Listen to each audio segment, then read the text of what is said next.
Congressman, you also have some legislation that you're introducing today on Fannie and Freddie. Can you tell us a little bit more about that? Well, we've been going up and down Fannie and Freddie and saying, how do we avoid the continued hazard of bad acts ending up on the American taxpayers? One bill we're introducing today is to make sure Fannie and Freddie don't go off and start securitizing car loans and other types of activities that keep them focused where they're at.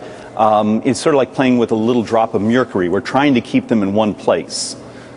You know, this is one of 8 different bills, though, that would seek to limit Fannie and Freddie's activity in the market. And I guess I'm trying to get to the bottom of what you think would be a fair role for Fannie and Freddie to be playing, let's say, 5 years from now. Well, for many of us, we want to get rid of the full faith and credit, even an implied guarantee from the American taxpayers on Fannie and Freddie securitization. But you've got to make sure you have a private MBS market, mortgage-backed security market, up and working. So almost picture a seesaw, whereas Fannie Freddie's G fees go up when their loan limits may come down. At the same time, we've promulgated the rules. Here in Congress, we've also let the markets understand what is a qualifying loan and make sure that as one comes down, the other is out there and we have a healthy private mortgage market. Congressman Schweikert, the Washington Post this morning remarked in its article about the 8 bills being offered by the Republicans, how strikingly similar they are to the Treasury's white paper. Yep. Are there dramatic disagreements between the administration and the Republicans on the issue of Fannie Mae and Freddie Mac, or are we all pretty much on the same page here? I wouldn't say we're on the same page, but we are reading sort of from the same principles. To the credit, the white paper makes it clear we do have a problem. We need to move away from this implied guarantee. Now the devil's in the details. How do you build a private mortgage market? And think of it from, when Ma and Pa walk in the door and ask for a loan, all the way down to the very end where a snippet of a bond is sitting in someone's pension account. What are the rules? And there's dozens of mechanics that have to be put together. So Congressman Schweikert, perish the thought here. Let me just see if I get this right. The Republicans and the administration agree on something, a very interesting and important issue here. Is there any actual possibility something could get done here in the next several months on agreeing for a plan for Fannie and Freddie? From your lips to the dear Lord's ears, I hope so, because I'm spending, a few hours every day working on this. And it's like a lot of things. As soon as you think you have one solution, you find out there's a half a dozen other problems that have to be taken care of. And a lot of this is private mortgage insurance. Is that the way we should move forward? Is it covered bonds? What is the way that you produce quality mortgage debt that can be securitized, that we can have in our investment accounts, that will be highly rated and be safe? And I'll make you the argument, debt that's been created in the last 2 years is wonderful. It's good quality debt, good quality mortgage debt, because, we're doing it on a new basis. Our home values are down so much. Yeah, but what's the future? Right, and there's not a private market, as you mentioned before. Fannie and Freddie and the other government agencies make up about 90% of all the loans that are out there being made right now. Yeah, it may be even higher than that. The GSEs basically are consuming everything. Right. But it comes at the end of September.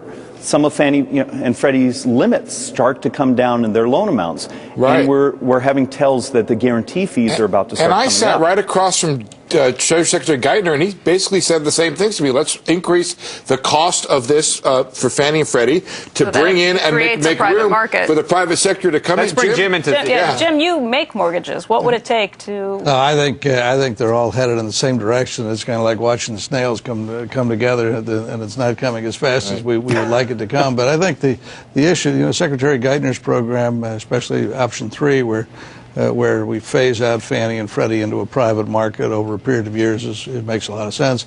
I think we probably do need a catastrophic reinsurer or an insurer that might be a government backstop for a catastrophe some way, but we've got to go to private insurance.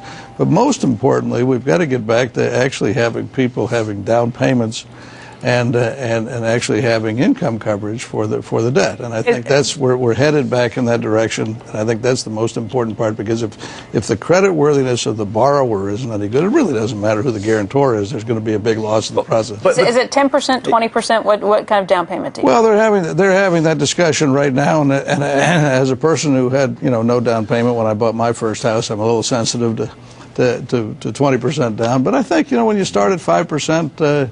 Depending on the size of the mortgage, 10 or 20% is something that clearly should be handled. The devil being in the details. Oh, go ahead. I do have a question for your brilliant guest.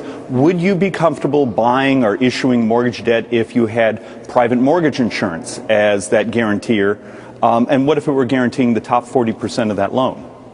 Obviously, it depends on who the insurer is, but the first thing I would want to know is, did the originator keep some skin in the game? If the originator has some skin in the game, then I know that they validated the income level. I know that the appraisal on the house made more sense than it might otherwise, and actually the loan really had some real validity to it when it went into the pool.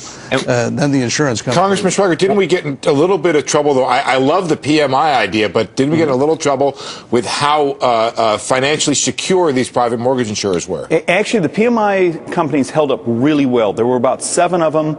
All 7, made it. One is in Unwind, but apparently it's had enough assets to cover its claims. Huh. And the other 6 are there and actually have looked like they've recapitalized.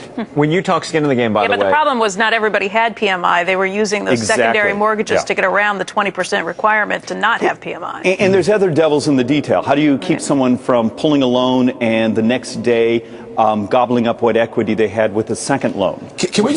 So you have a whole series of things. One thing real quickly, which is that the administration, Congressman Schweiger, wants to do this wind down, they said, over a 5 to 7 year period. Are you on board with that as well? I think that may be too long. Too long. If we're producing the rules and giving a tell to the private markets, I think it probably has to be about half that time. Andrew? Real quick, you talked about skin in the game. What percentage? That's a big question. Well, there's a big. Everyone seems to be focusing on 5%, and you think that's enough? I don't know. We'd be happy as a bank with more than that. But if the market will accept 5%, then I think 5% is probably enough.